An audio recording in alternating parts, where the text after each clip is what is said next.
اللہ تعالیٰ نے فرمایا، میرے بندو، میں نے ظلم کرنا اپنے اوپر حرام کیا ہے اور تمہارے درمیان بھی اسے حرام قرار دیا ہے، اس لیے تم ایک دوسرے پر ظلم نہ کرو۔ میرے بندو، تم سب کے سب گمراہ ہو سوائے اس کے جسے میں ہدایت دے دوں، اس لیے مجھ سے ہدایت مانگو، میں تمہیں ہدایت دوں گا۔ میرے بندو، تم سب کے سب بھوکے ہو سوائے اس کے جسے میں کھلاؤں، اس لیے مجھ سے کھانا مانگو، میں تمہیں کھلاؤں گا۔ میرے بندو، تم سب کے سب ننگے ہو سوائے اس کے جسے میں لباس پہناؤں، لہٰذا مجھ سے لباس مانگو، میں تمہیں لباس پہناؤں گا۔ میرے بندو، تم دن رات گناہ کرتے ہو اور میں ہی سب کے سب گناہ معاف کرتا ہوں، سو مجھ سے مغفرت مانگو، میں تمہارے گناہ معاف کروں گا۔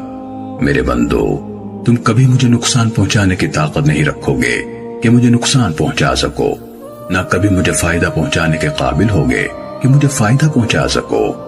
میرے بندو، اگر تمہارے پہلے والے اور تمہارے بعد والے اور تمہارے انسان اور تمہارے جن سب مل کر تم میں سے ایک انتہائی متقی انسان کے دل کے مطابق ہو جائیں تو اس سے میری بادشاہت میں کوئی اضافہ نہیں ہو سکتا۔